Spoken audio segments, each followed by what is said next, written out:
last session.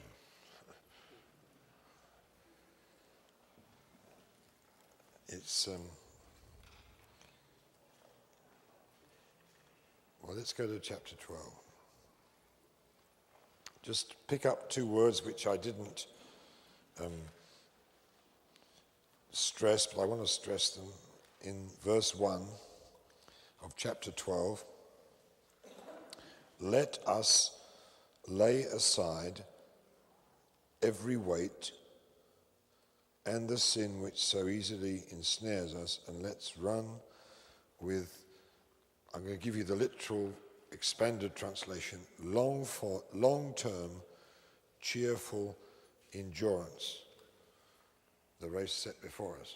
That's what the word hupomone means. It's not enough to be grim and determined, you've got to be cheerful about it. And I'm not going to develop this, but I feel we need to say, Lord, well, what's a weight? Well, a weight is something that just slows you down, that you cannot necessarily define as sin. It's just an encumbrance. I remember when my son Duncan, in the years when he was a racing cyclist, he'd get his bicycle, his racing bicycle, and he'd go all over this bicycle, and if there was a bolt with about 1/8 of an inch too much thread, he would cut it off and polish it down and say, what are you doing? I'm just getting rid of every unnecessary weight on this bike. That's what they would do, because that would give them the edge on their competitors. And we're being told, look, just go over your life and just say, Lord, what are the weights? They're not sin, but they're just things that I do, spend my time on, get distracted by, which slow me down. And I can't tell you what they are. I don't think anybody else can. This is just between you and God. And then we go on to the sin which easily ensnares us. And it's not to make me feel bad that God puts his finger on these things, but it's because he wants us to be free of every encumbrance to win the race. Amen? He's for us in every way. Now I'll come to verse 5, and he says, you've forgotten the exhortation which speaks to you as sons. The word that's being used all the way through here is the Greek word, the word huios, a grown-up, mature son who is coming into his father's inheritance. But always remember that this particular Greek word and all the other words of gender, in the Greek, they do not have a gender. When you read the English Bible, it seems ever so masculine, but when you read the Greek manuscript, it's not masculine at all. To make it male or female, you have to put a prefix on the front. And here the more literal translation would be kinsperson, but that's a pretty ugly sort of word. But it's talking to women every bit as much as men, okay? And this is what it says. It says, this is how he speaks to you as a son. My son, do not despise the chastening of the Lord, nor be discouraged when you are rebuked by him. For whom the Lord loves, he chastens, and he scourges every son whom he receives. If you endure chastening, God deals with you as with sons. For what son is there whom a father does not chasten? But if you are without chastening, of which all have become partakers, then you are illegitimate and not sons. Furthermore, we've had human fathers who corrected us, and we paid them respect. Shall we not much more readily be in subjection to the Father of spirits and live? For they, for a few days, chastened us as seemed best for them, but he for our profit, that we might be partakers of his holiness. Now, no chastening seems to be joyful for the present, but painful. Nevertheless, afterwards it yields the peaceable fruits of righteousness to those who have been trained by it. Therefore, strengthen the hands which hang down and the feeble knees. Make straight paths for your feet, that what is lame may not be dislocated, but rather be healed. Pursue peace with all, and the holiness, there's a definite article there, and the holiness without which no one will see the Lord. Let's just stop there and look at a few of these things here.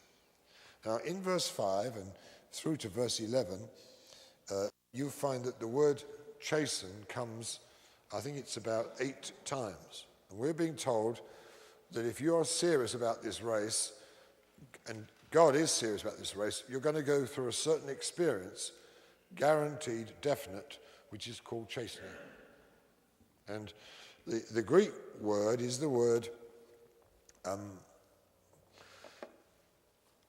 sorry, I just went out of my mind for the moment. The Greek word is the word paiduo is the word, and it's there in your notes, so you've got it there. And there's a word for a child, a paidion. We get our English word pediatrics, and pediatrician comes from this word. And the verb paiduo means to strike once with the hand or with a blunt instrument for the purposes of discipline and correction. And a child between the ages of 3 and about 8 years of age was called a paidion, someone who's under discipline, someone who's going to be smacked if they're naughty. That's what it really means. Because that's biblically how God brings us up. He smacks us if we're naughty. Not anger, but loving correction, just once, to say, look, no, don't do that. And we say, yes, Lord, I'm sorry, and that's it. We don't have to do it again. Now, there can be 2 reactions. One can be that we faint, we collapse in total condemnation because God's corrected us. He loves you, and he thinks you're great. There's just one little thing he wants to deal with. Amen? So you've got to not get into condemnation because God corrects you, because there isn't a son he has that he doesn't do it to. And the purpose, as we're told, is that you might be partakers of his holiness, and you might partake of the divine nature. That's a pretty good purpose, isn't it? And if you get a few smacks on the way, it's well worth it. Now, this divides babies from sons. Babies will not submit to discipline. Sons have to submit to discipline. This is the difference between milk of the word and meat of the word. Milk just comforts. The word of meat can sometimes smack us. It's something where God says, no, I want to rebuke you. I want to correct you over this. Now, the whole purpose is love. And there are 3 phases which God takes us through in correction. And if we're a responsive kind of person, he never needs to go beyond the smacking stage. But you find there are 3 words here which we've listed here. There's the word paiduo, which is to strike once with the hand or with a blunt instrument for the purposes of discipline or correction. The next word, which is translated rebuke here and in a number of other places, it's the word elenkio, which is the verb of the noun that we looked at earlier concerning faith. And what it means is it means to persuade like a prosecuting attorney. Now that same word comes in the Septuagint, the Greek version of the Old Testament, in Isaiah chapter 1, verse 15 through 17, when God says this, he said, come, let's reason together. Though your sins be as scarlet, they'll be like wool. Although they're red like crimson, they'll be like snow. Now the purpose of this correction is always to bring us to holiness, to divine nature. It's not just to punish us, but it's to bring us to a whole new place of living. Now, if God smacks us and doesn't get a response, then his next phase is to sit us down and say, look, you and I need to talk. Because I'm not going to go on smacking you for the same thing, which is, there's a good parental principle here. I've smacked you 3 times for this and you're still doing it, so you and I need to talk. I want you to see the sin the way that I see it. I want you to hate it the way that I hate it, so we can be agreed together that this is not going to continue in your life. Now that's the purpose of it. It's similar in 1 John chapter 1 and verse 9 when it says that if we confess our sin, he is faithful and just to forgive us our sin and to cleanse us from all unrighteousness. And that word there is homologeo, which means literally to say the same thing. In other words, what God wants you and I to do is to call sin, sin, the way God calls sin, sin. And if he says that's wrong, that's sin, you say, Lord, that's wrong, that's sin. I'm not going to argue with you. I agree with you. Once we're on the same page, once we're agreeing together, it's not hard for God to take it out of our life. But when he's rebuking us and we are excusing it, that's when he has a problem with us. Amen? Once we're agreed that that's wrong, then he can take it out of our life, and it's no problem to God at all. So the exhortation is to respond to the smack. Don't collapse in self-condemnation, the other thing is don't harden yourself against the smack.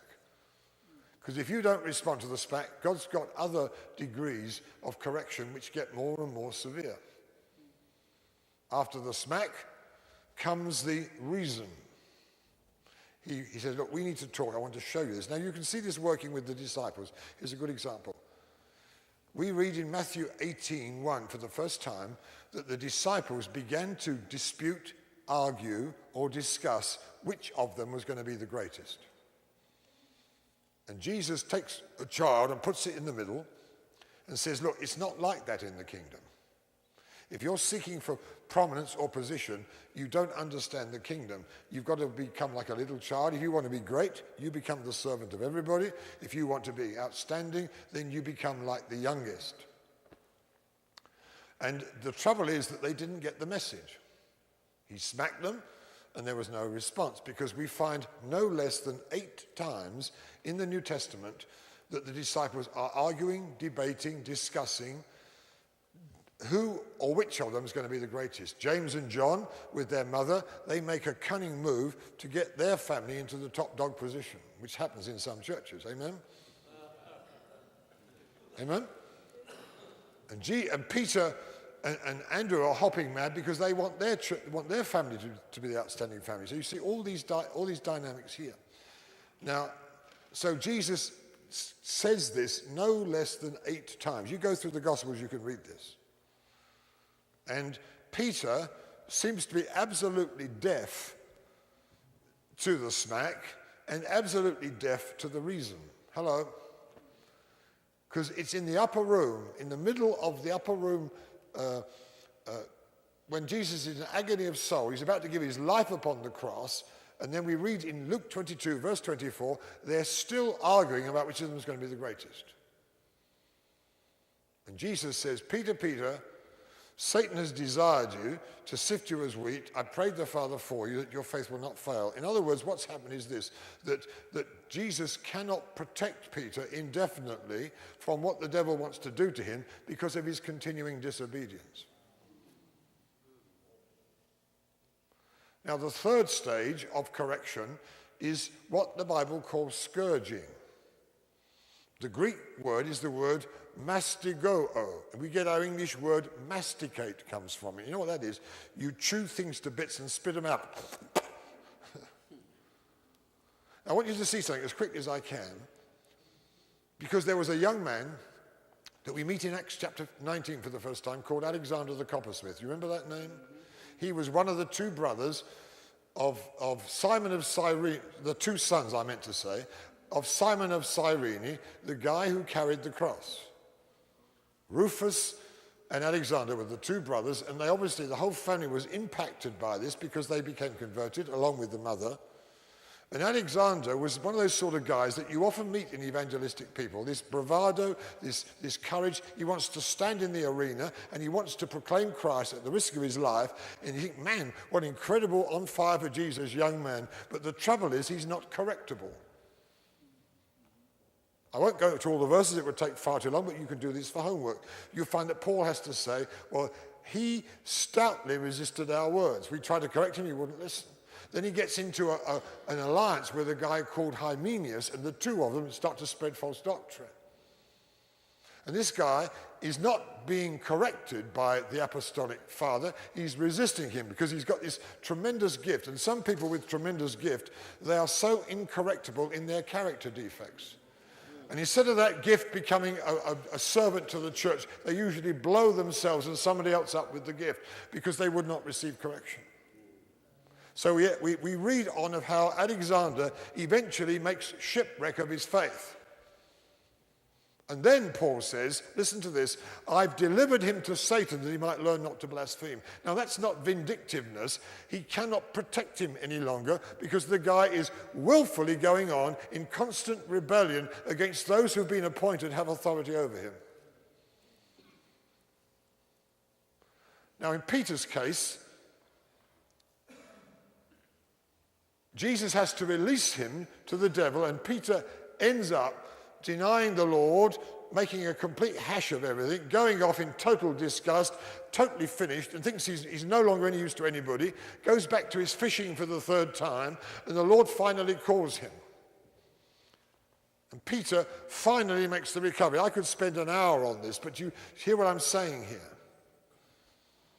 Peter learns, you see, what happened was that in that continual refusal to hear the word of Jesus and to be humble and to be a servant. He said, Peter, I'm praying for you, and when you're converted, when you're turned right round in the way you think, then you're going to be able to strengthen your brethren. At the moment, you're a menace on this team, and you're causing more trouble than your gift is worth. I've got to let you go. The devil wants you. He wants to test you. He wants to try you. He wants to bring you into condemnation, almost into destruction. But I'm praying for you that your faith won't fail. But when the devil's taking you into the woodshed and knock the hell out of you, then you will come back as a broken, humble man that I can use in my team for the first time. Now, there was a better way to get into ministry than that, beloved. Now, the good thing about Peter is that he made it. He broke. He humbled himself.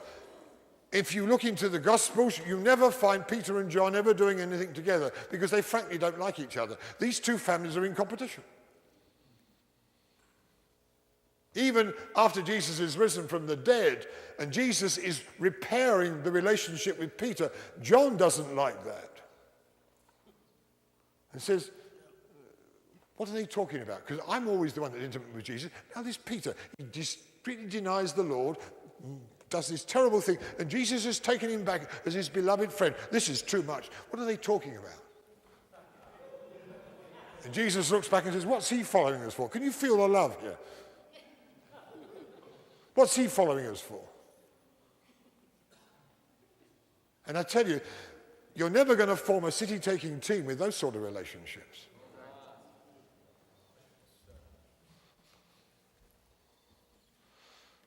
Then Peter goes into the woodshed and gets, you see, often the devil is the whip that God uses. He allows the devil to whoop us in order to bring us to humbleness and to humility, so that then we can be used again. So he becomes humble, he becomes broken, and after that you find Peter and John doing everything together. They now love each other. He's humbled. He's not seeking his own. He's not trying to be the big guy. Now, it's very, very quick, but have you got the picture here? On the other hand, Alexander the Coppersmith, who went through the same process, but he came out the woodshed more angry with God than ever and more hating Paul than he was when he went in. So the woodshed actually hardened him in permanent, continuous rebellion, and he ended up making shipwreck of his faith. Now, I don't think I've ever been to the woodshed, but I've certainly been smacked and I've certainly been rebuked. Maybe once. I'm not quite sure that was a full woodshed experience. It was certainly bad enough. But it's cured me of ever wanting to get anywhere near it.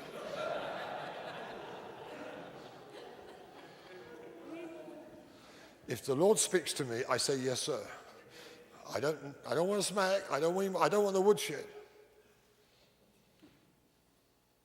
Now, this is what God does to bring us to the maturity that will bring us into functional Melchizedek priesthood. This is the process. Now, my question is, are you prepared for it? It's part of the race that we're called to run, is that we go through trials and testings, things which don't work out the way they should, and God is using all these circumstances to bring forth the purity of his Son in us, if they're handled the right way. Now, that's all I've got time to say in the little bit of time available. But can you see the pattern here? Now, that's love. And it urges us in verse 12 to be diligent in our response. Take action on your side to make straight paths for yourselves. So what is lame may not be dislocated. If you've been an alcoholic all your life, don't go anywhere near a bar. Even if some people have the liberty, it seems, to have an occasional drink, then you don't go anywhere near it, because at the moment you're not able to handle that sort of thing. If you've had big problems with lust and you're now being set free from that, it's not your job to go and win prostitutes for Jesus. Come on, just start being a bit sensible about these things. If there's an area of lameness, if you know that you're not in the full strength of a total new creation in that area, there's still recovery taking place, you keep clear of those areas. Make straight paths for yourselves, so that you may not, what is lame may not be thrown out of joint, and that you might be healed. So use common sense and wisdom about the things that you get involved with and the things you don't get involved with. It's not a matter of what's sinful, what isn't sinful, what's allowed and what's not allowed. You say, I'm not going to go anywhere near that thing, because I know how it imprisoned me in the past. Amen? Have you got the picture? Make straight paths for yourselves. Don't expect brother to pay, or brother, pray over me that I might stop watching television. Idiot, throw the thing away and you'll stop watching television. That's the way to cure you.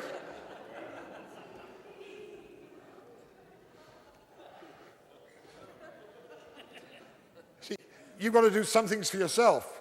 Amen? You can't expect pastor to do it all for you.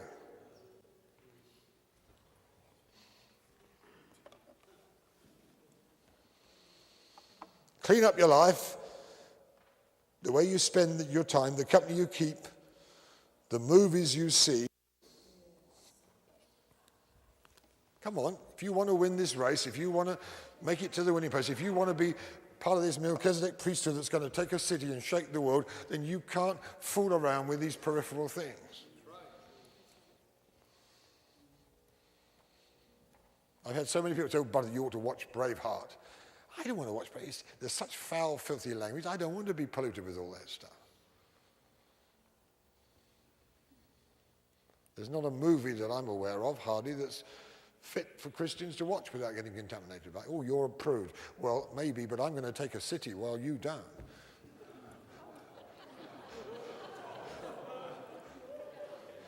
When I pray, please understand the way I'm saying this, when I pray for people with cancer, they get healed. I pay a price for that. And I'm prepared to pay the price for it.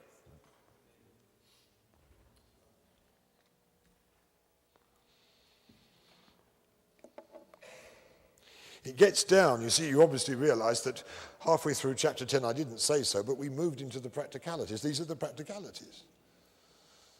Don't pollute yourself. Don't expose yourself to temptation. Paul says to Timothy, he says, Timothy, flee youthful lusts and pursue righteousness and holiness and purity and truth. Now, that's not being passive. That's being zealous in both directions.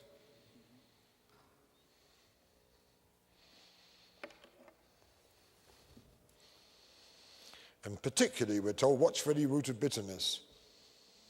It'll kill you, and it defiles many others. Every one of us, we're told in Luke 17, we're going to get offended. That's inevitable. You're going to be offended. Now, it's how you handle the offense which will decide your future. It's going to happen. Everybody gets offended. Or let me say, is tempted with the temptation to be offended, but you better not let it get inside you, because it'll kill you and it'll defile everybody else. I remember in Bombay years and years ago, And it was a certain missionary of a certain nationality that I'm now proud to be part of that same nation. And this guy wrote me the most unbelievable letter, accusing me of all kinds of things, and boy, was I offended. And I went to the Lord and I said, Lord, strike him dead.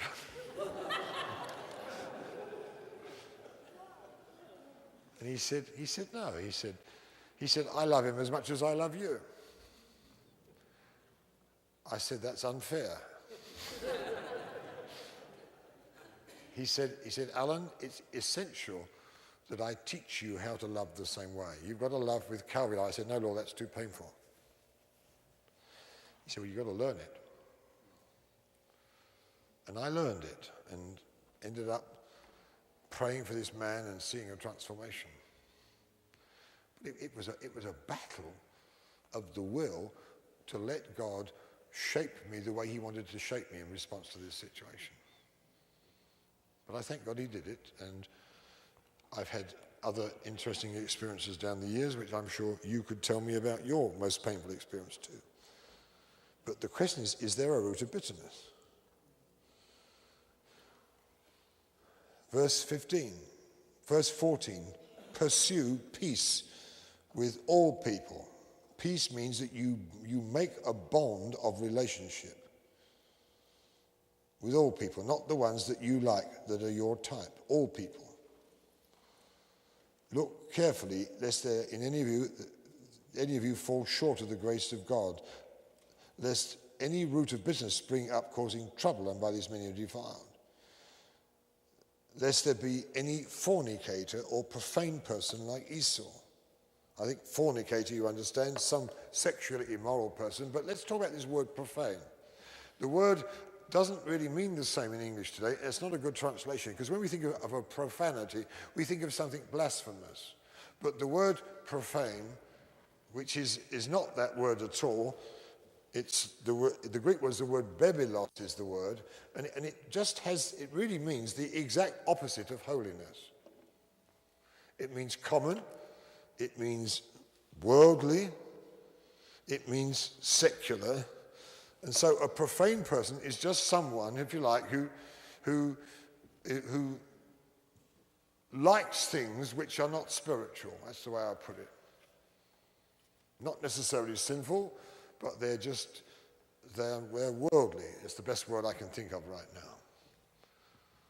Now, don't let that happen, because Esau was a hunter, and that could work well in Texas, Some people are so devoted to hunting that it's going to take them out of the race. He was a man's man. He liked to go out to the country and hunt and cook his own dinner, and he was in every many ways a nice guy, the sort of guy that you would like to meet and go on a hunting trip with. He was generous. There's all those faculties. But when it came to food, physical food, meant more to him than his birthright. Just to have a good meal, he was prepared to give away his spiritual heritage, because he wasn't a man that saw much value in spiritual things. He saw value in material things. So he sold his birthright for a bowl of stew. That wouldn't be a bad translation. It smelt good. Oh, and he was so hungry. So take care. Now, these are the practicalities. These are what take us out of the race. Let me just move on. Particularly, remember Esau, who lost his inheritance for a morsel of food. And when he thought later on he would come back, he couldn't. He couldn't find repentance, though he sought for it diligently with tears. Now come to verse 18. Let's just run through this. We've not got much time left. For you've not come to the mountain that may be touched, that burns with fire, and to blackness and darkness and tempest, and to the sound of a trumpet, and to the voice of words, so that those who heard it begged that the words should not be spoken to them any more, for they could not endure what was commanded them. And if so much as a beast touch the mountain, it shall be stoned or shot with an arrow. So terrifying was the that Moses said, I'm exceedingly afraid and trembling. But you have come, literally, you have already come, past perfect tense, to Mount Zion, to the city of the living God, to heavenly Jerusalem, to an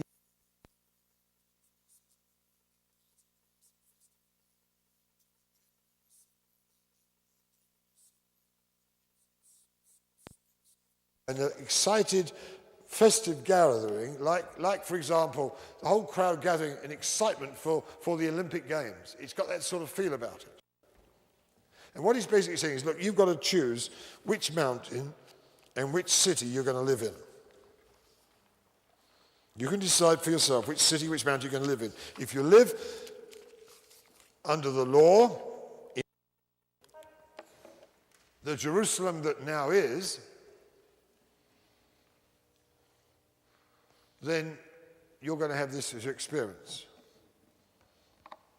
And it's all miserable and it's stern and it's severe. But if you live on Mount Zion and to the city which also is, but it's in the heavenlies, this is what you have. You've already come to Mount Zion, where David's tabernacle is. You've come to the city of the living God.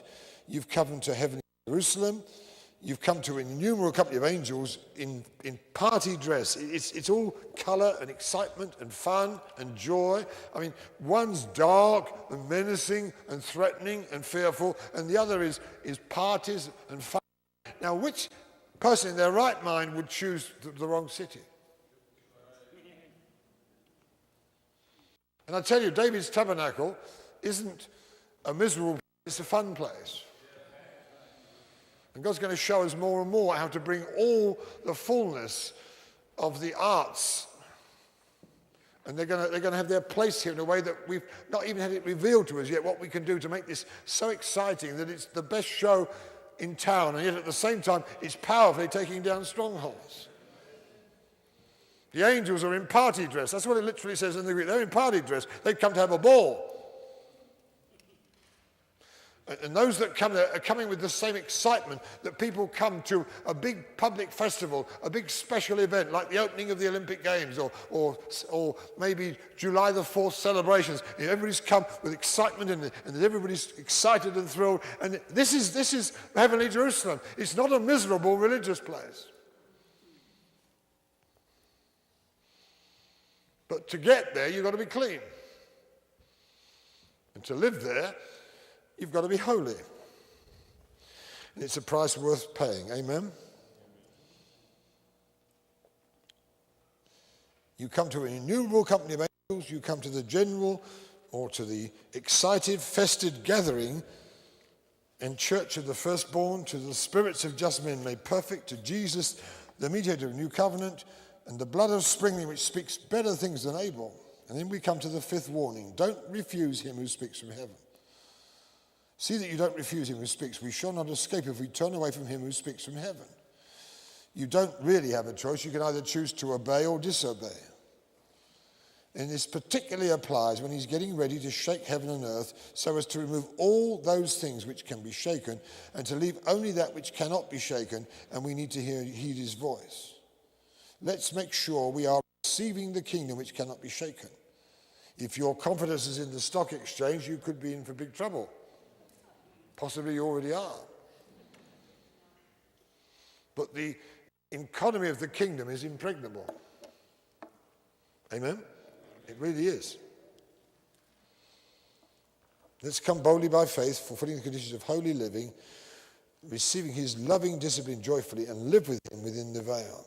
Let him train our fingers for war as a glorious part of the mighty priesthood.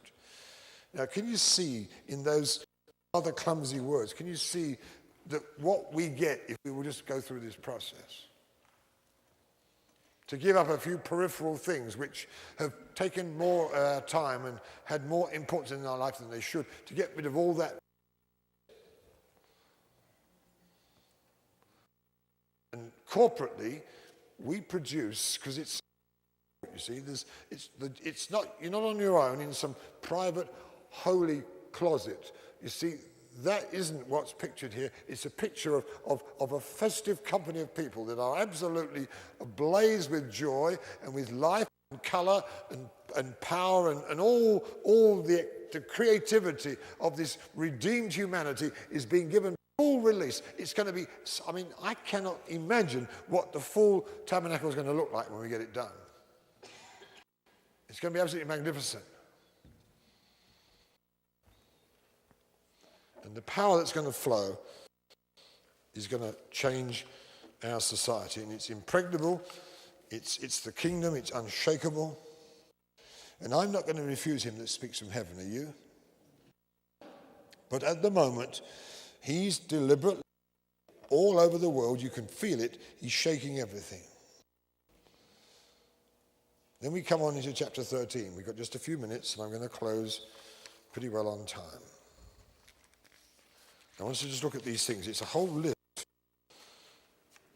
of practical things, but I put it under certain headings. Number one, guard your love. When times get tough, let brotherly love continue. Don't forget to entertain strangers. You say, well, you know, we've had a cut in our income and we can't afford it anymore. Well, you do it and you might entertain where? And the angel might leave you a $10,000 gift to help you. Whatever.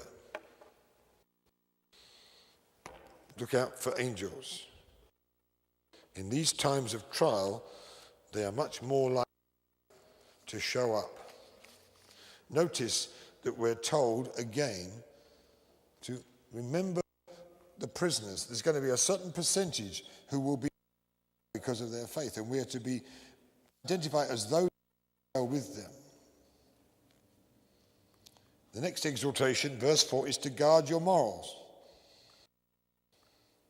Literally, it says, let marriage be honorable, and let the marriage bed defile. What we're being told here is that in marriage isn't legalizing of lust.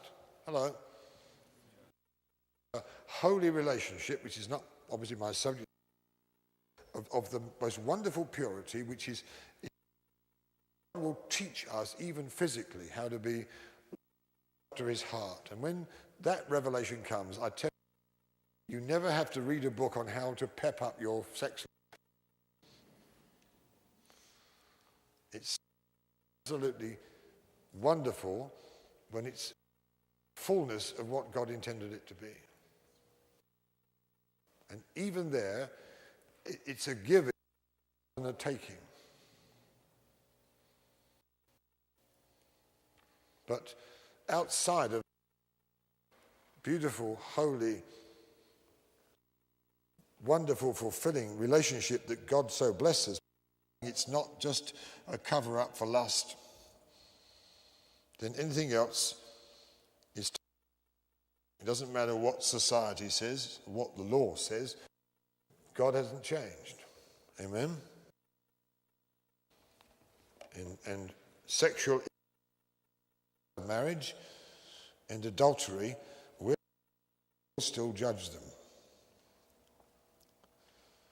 So there's a complete cleansing of our moral life and of our thinking so that the purity is right deep down there in our spirit. And the power of the salvation that comes is powerful enough to do that permanent problem in our lives anymore. And I personally can testify to that total transformation. I'm not teaching you theory. And I meet men in ministry, men who in many ways are longing to serve God, but they're still a prisoner to these things because they've never, ever found God's powerful answer in the blood and power of our Lord Jesus Christ. I'm not going to tell you stories of this, of course, but I tell you there's a power in Jesus. He's able to save to the uttermost those that come to God through him.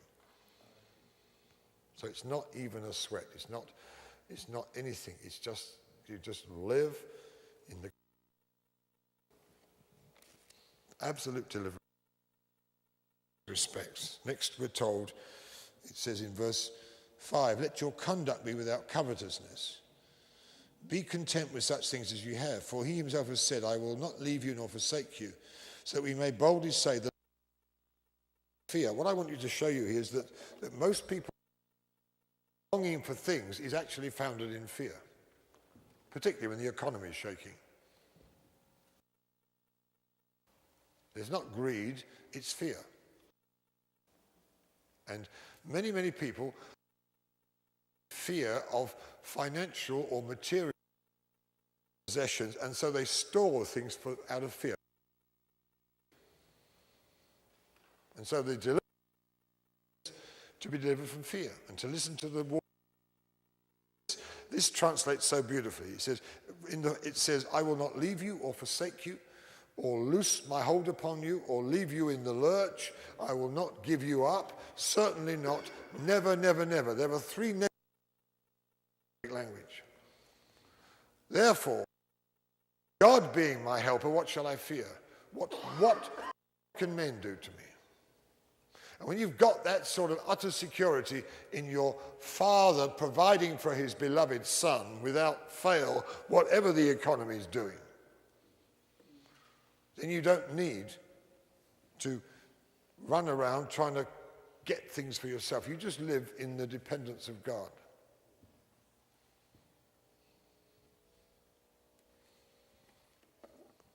So guard your covetousness. Then we are to share in the reproach of Christ. He was made an outcast from the city of Jerusalem, that now is. They crucified him outside the city. That's what we read here. So we're told to go outside the city and share his reproach. This is being said, of course, to the Jews, particularly, who were being persecuted and were being cast out of being accepted in the temple and in their religion, because they would not deny the Lord Jesus. And that's a painful, expensive, difficult thing to do. But he said, okay, let's go outside the camp and share the... And then he goes on to what he says. Therefore Jesus also, that he might sanctify his own blood, suffered outside the gate. Therefore let us go forth to him outside the camp, his reproach. For here we have no continuing city. Did you hear that? We're not interested in this physical city of Jerusalem. We're interested. We seek the one, and here again is his wretched translation. We seek the one that is here. And my Bible says the one to come. It actually says, no, we seek the heavenly Jerusalem. Seek the one that's here. Therefore, let us the sacrifice of praise to God, that is the fruit of giving thanks in his name. And I just made a note here that when you offer sacrifices of praise when things aren't going right, that's particularly precious to God. Amen? Lord, I praise you, I bless you, I give you thanks. And when we do that in the winter season, it's absolutely precious to God. Anybody can praise God when they're going right. But to praise him when they're going wrong, there's something very special about that. You know, the fig tree produces two crops of figs. One, the embryonic fruit comes onto the branches of the fig as it goes into its winter sleep. And it stays there right through the winter. And then when the sap rises in the spring, then these, what they call winter figs, or first ripe figs, they are the first ones to swell up and come to harvest. They're smaller, but they're called the winter figs, the first ripe figs. The tree produces its spring leaves, and then it's the second crop of summer figs, which are much bigger, but no as delicious. What God's teaching us here is that when you bear fruit, particularly the sacrifice of praise in the winter time, he says, oh, that's delicious. I love the taste of people praising me when things are going tough for them. That's such a delightful fruit to me. And I tell you, he writes your name in a very special place. So let's offer to God continually the sacrifice of praise, even the fruit of our lips, particularly in the tough times. And that makes him so thrilled with us. Now, these are all the practicalities. You go through this list, it sounds a bit down, solid, but I tell you, if these become the absolute, we're not going to miss it, and we're going to become this Melchizedek priesthood, and we're going to have the power and the authority to change our cities.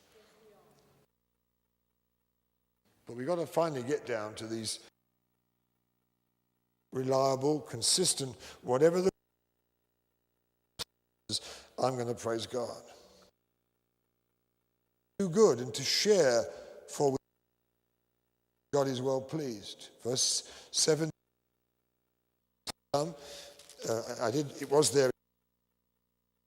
Remember those who rule over you, of God to you. That's verse 7. Considering the outcome of their. Verse 17. Obey those who rule over you, for they watch out over your souls as.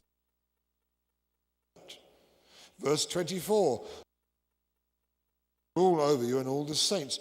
Those 3 times in this chapter it says that you be very appreciative over you.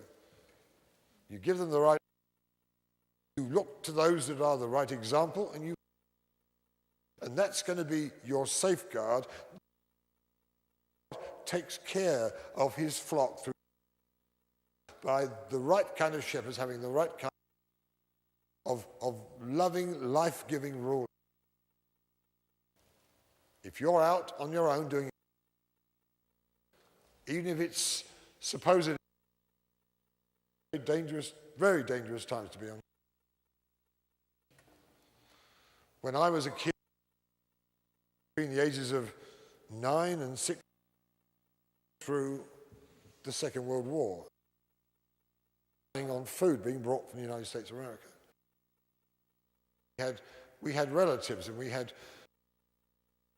who were part of this incredible, courageous the merchant navy. They would sail backwards and forwards across the Atlantic their lives every time because of the many waiting to sink them into protective convoys. They'd maybe merchantmen. They have maybe 6 frigates surrounding the convoy. It would be like they would guard them across the Atlantic. And if any one of those ships had engine trouble, they couldn't stop the whole convoy because it would be a target. It meant that ship was on its own. It very, very rarely made it to port. Because once it got out of the convoy, of those who were having authority around them, they were so vulnerable, very, very, very rarely made it to port. My next door neighbor was one of those people. His ship broke down somewhere, and the U-boats got that ship and sank it, and we never ever saw him, heard of him again. Now, I see the same thing happening in I see so many people of authority. I'm not talking about grievous authority. I'm about authority. I'm talking about those who love you. Mum and Dad would lay their life down for you. Promote those and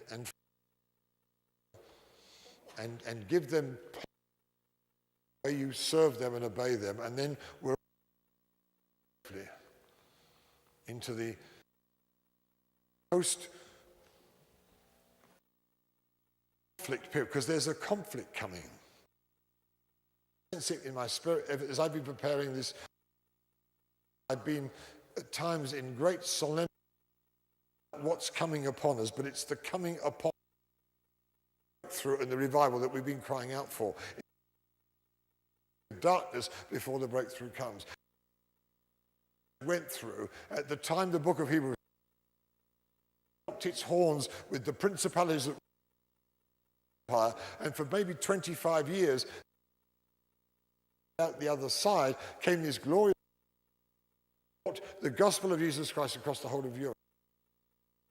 Nations are in the convulsions And God's going to visit that nation with such power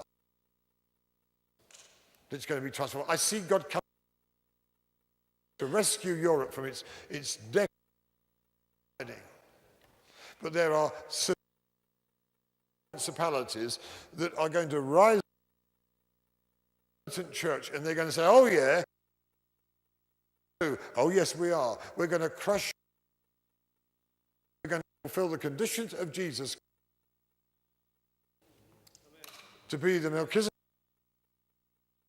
whose total expectancy to crush all God's enemies. That's his expectation. His expectations are made a footstool for his feet. It says in 2 10 and verse, we are ready and willing to punish. We're prepared to, we've given you weapons, stronghold, and everything that exalts itself. God, these are mighty weapons to use them to destroy anyone against the knowledge of God. All disobedience, but it's way complete. Chapter 16 and verse 19, Paul's obedience is rejoicing over you. Therefore, the God of peace Satan under your feet shortly. And so we've got to become an obedient. Get into rank and get into any kind of oppressive, but the protective authority that we're going to move as well. It isn't a place for individuals, it's a corporeity of that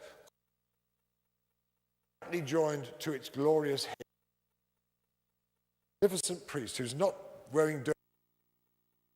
Every part of his clothing is holy, pure and righteous. And I tell you, stand and defy him.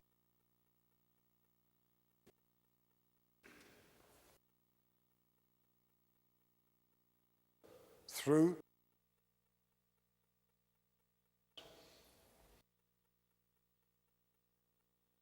a mighty, or maybe my hand, and say, look, you use it. Enemies of God. The kingdom in power. So the function of this Melchizedek priest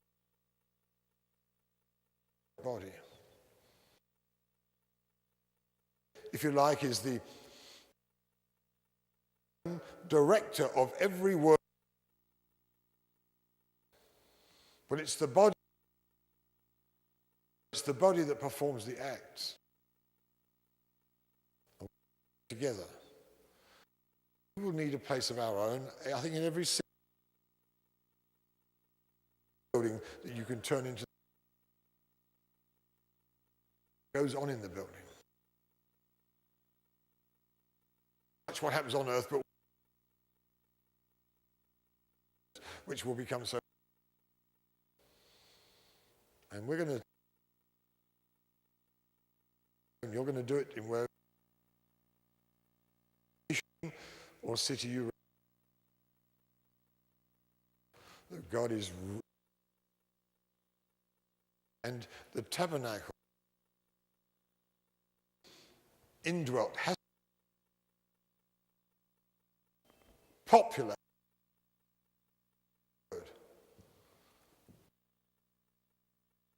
and led and every function's got to be. It's the priesthood of this tabernacle. Show me these things. I tell you of taking my life out, looking for every hinders it. If God puts his finger on it,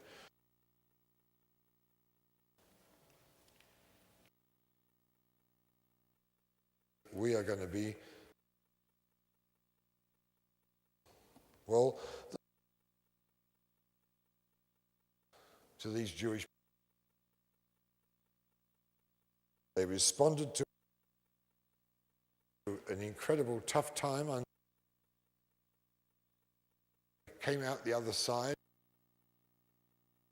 They were when they went in. Many were killed.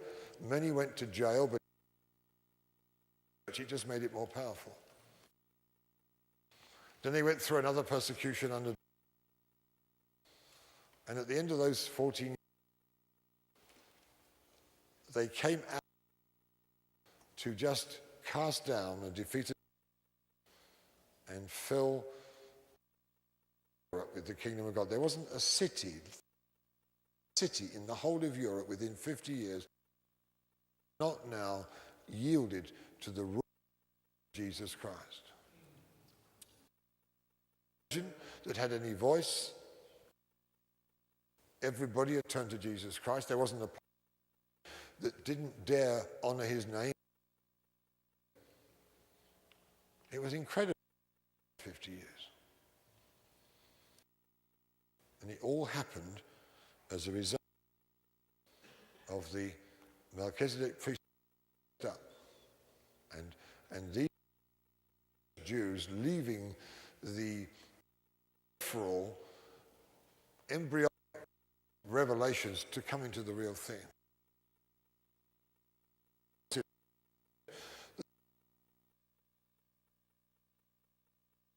Paul particularly that Jesus to the message which,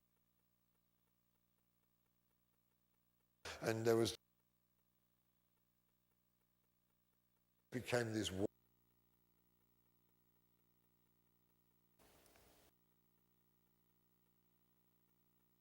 And it lasted for the devil.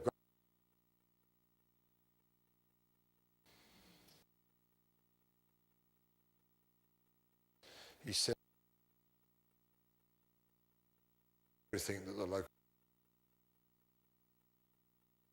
locals have been pretty busy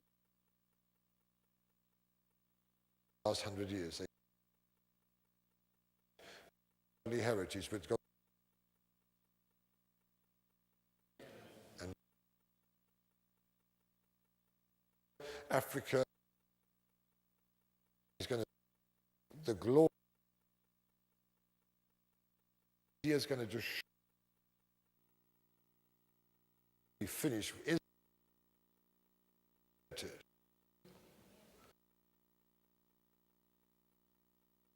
Melchizedek by its life, that every enemy defeated foe. Now I may see, I'll only see it anyway. Stand or it's going to happen. You're convinced it's going to happen. For the privilege that we will into the book. Amen.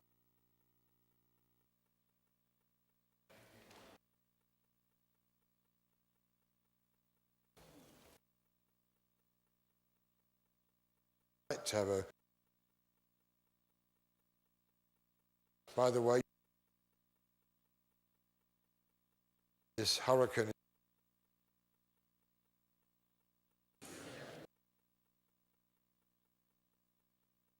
power, not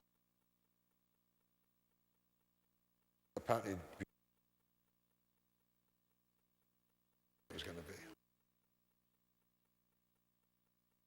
So we got, and we're going to glorious time.